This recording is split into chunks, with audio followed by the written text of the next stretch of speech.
Dr. Mike, how can historians, how can those people, those students who are studying history, what is the method, what is the means to know that this document is authentic, that this is a really historical fact?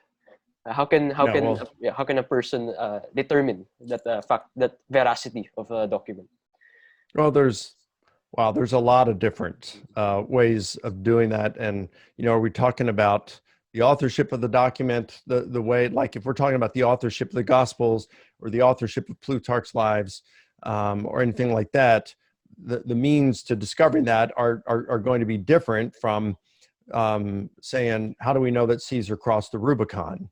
What criteria are we going to use? How are we going to assess documents? And even so, there's no criteria or method for any of those that is accepted across the board by everyone.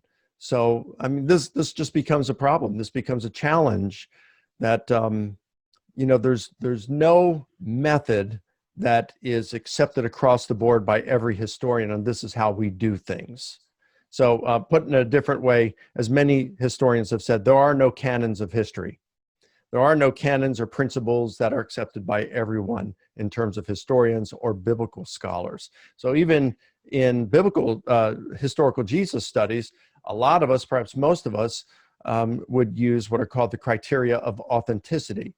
These are common sense criteria, such as, was it written by an eyewitness or someone who knew an eyewitness, or was it early? Is it likewise attested by an unsympathetic source? Does the source make a claim that would have been potentially embarrassing and discrediting to itself, and therefore we wouldn't expect them to have made this up? Like someone who goes in and applies for a job, and is there any information that we need to know about you? Have you ever been convicted of a felony? If the person says yes, well, you could probably trust them on that, because that's something that would be damaging to their own reputation. So something that is embarrassing in the report would have been embarrassing at the time to that person, has a better chance than not of being true. Or is it attested by multiple independent sources? Well, then there is a growing number of historians of Jesus, New Testament scholars, who are calling those criteria into question today. And the number of scholars doing that is gaining. And there's some good scholars that are doing it. I just don't find their arguments compelling. And something, I've in an essay in a book that came out last year, co-edited by Daryl Bach and Ed Kamaszewski, I contributed an essay in there and said, look, if you don't like these, do you think Jesus was crucified? And that's a historical event that is virtually undisputed in the world of historical Jesus scholars. And I'd say, well, if you think that he was crucified in the first century, how are you arriving at this conclusion, if not by these criteria of multiple independent sources, early sources, unsympathetic sources? So my point is that there's no method accepted by all scholars. And we can talk about a specific thing if you want to dive into it, but there's different ways of, like, if you want to look at a particular saying or deed of Jesus reported in the Gospels, you would use a certain method, like the criteria of authenticity I just discussed.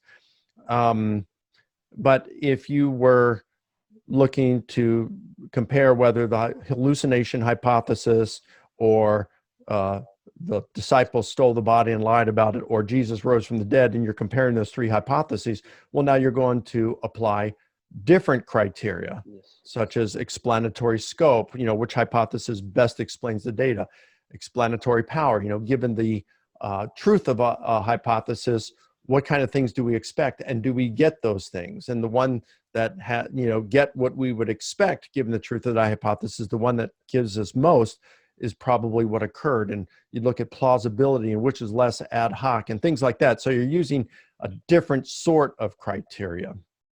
Interesting. Yes. So there are diverse methods that historians use, and in doing hypothesis, it does not. You cannot really say. We can we all cannot really say that this hypothesis is true. I mean, it develops over time as well.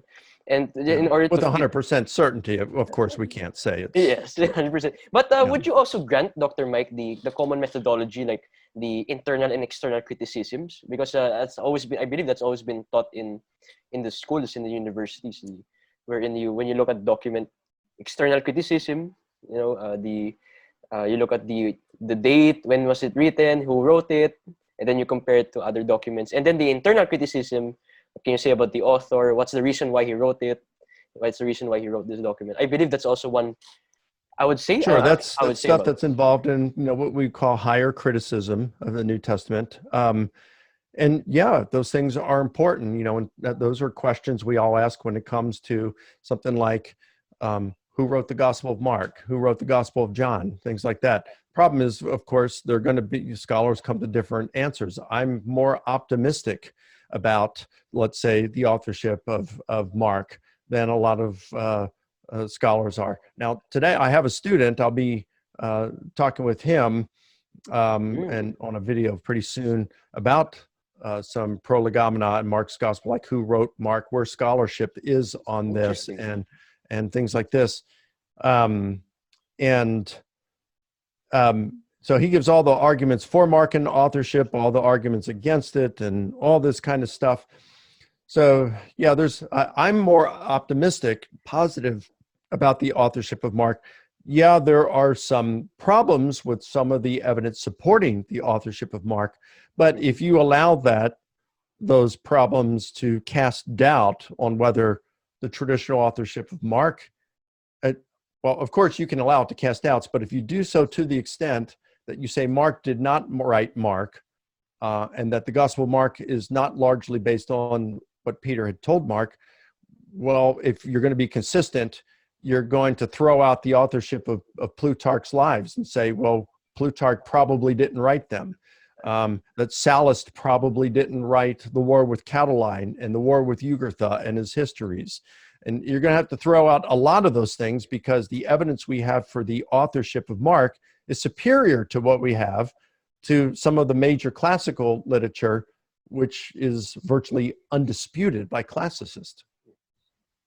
And you mentioned the authorship of the Gospels, and I believe I'm sure we all know of the famous skeptic Bart Ehrman, right? And I believe he says those arguments wherein it's not actually Mark and Matthew and they themselves wrote it. It could be they got it from different varieties of sources, and they even categorize them in different letters. The Q's. I forgot those letters.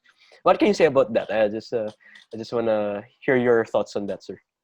Yeah, well, I think Bart is far too skeptical. He'll say that most scholars today don't think that Matthew, Mark, Luke, and John wrote the Gospels, and that's just simply false. My grad student found that he looked at well over 200 critical scholars writing in English since 1965. That's wow.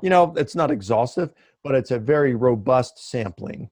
And he found that a majority of scholars, that's not, 75% or more, but, 51% is a majority. It's more than 51%. I don't know what the actual number is, but the majority of critical scholars who are writing on these things, that means they're not writing a devotional and things like that.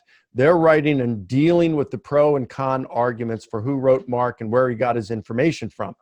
And the majority of critical scholars since 1965 writing in English think the traditional authorship of the Gospel of Mark is correct and that Mark's primary source was Peter. That's what the majority are saying today of critical scholars. And he's done bean counting and put them in categories and so forth. According to Craig Keener, he says the majority of critical scholars regarding John's Gospel, they do not think that John, the son of Zebedee, wrote that Gospel. The majority of critical scholars do not accept the traditional authorship of John. Nevertheless, they do think that whoever wrote John, their primary source was one of Jesus's minor disciples. So you still have something that's different from the way Ehrman and other skeptics like to present this, to say, well, you had these stories and they were passed along word of mouth from person to person to person in an uncontrolled manner. And it's only after several decades that the form that story had taken that found itself in the Gospels. That goes against what scholarship is actually saying today. Keener has also written on Acts, Luke Acts. He's got 4 huge commentaries on the book of Acts. And he says the majority of today's scholars, slight majority, do think that Luke got a lot of his information from Paul. He was a traveling companion of Paul. Now, a lot of times people like Ehrman will say, no, that's impossible. He wasn't this, and he'll give some arguments. But those arguments have been answered by a lot of scholars. And in fact, the majority of scholars, according to Keener, say that the author of Luke Acts was a traveling companion of Paul and got a lot of his information from eyewitnesses and or those who knew the eyewitnesses. So that's where the most difficult one is Matthew. And, you know, we could go in more into depth with that. I personally think that Matthew was involved in the composition of that gospel, but maybe not to the same extent that Mark and Luke were involved in the composition of their gospels. But I do think that Matthew played a large part in the composition of that gospel. Perhaps he may have even oversaw it. So I'm more optimistic about that based on the evidence we have. I don't think we can be certain about the authorship of any of the 4 gospels. However, we can't be certain about the authorship of virtually any other ancient literature as well. The Gospels, the authorship of the Gospels is in a better position than much of the ancient classical literature is. Wow, so it simply means, if we boil it down one statement, it is not completely certain that we can determine the authors of the Gospels, but we cannot also be 100% certain that there is no author of the Gospels. You're right, there was some authors. So there are always going to be authors there. And it has high probability, as what you said, the data that you presented, sir, is there is data that shows that the authors could have been one of the minor disciples of Jesus and would have known Jesus and would have also witnessed the Jesus himself of history. So, friends, thank you very much for watching. Please subscribe to our channel, The Fellowship League, and also please click the bell button to receive all of our valuable content in this channel in your notifications. Moreover, we have a Fellowship League page, Facebook page.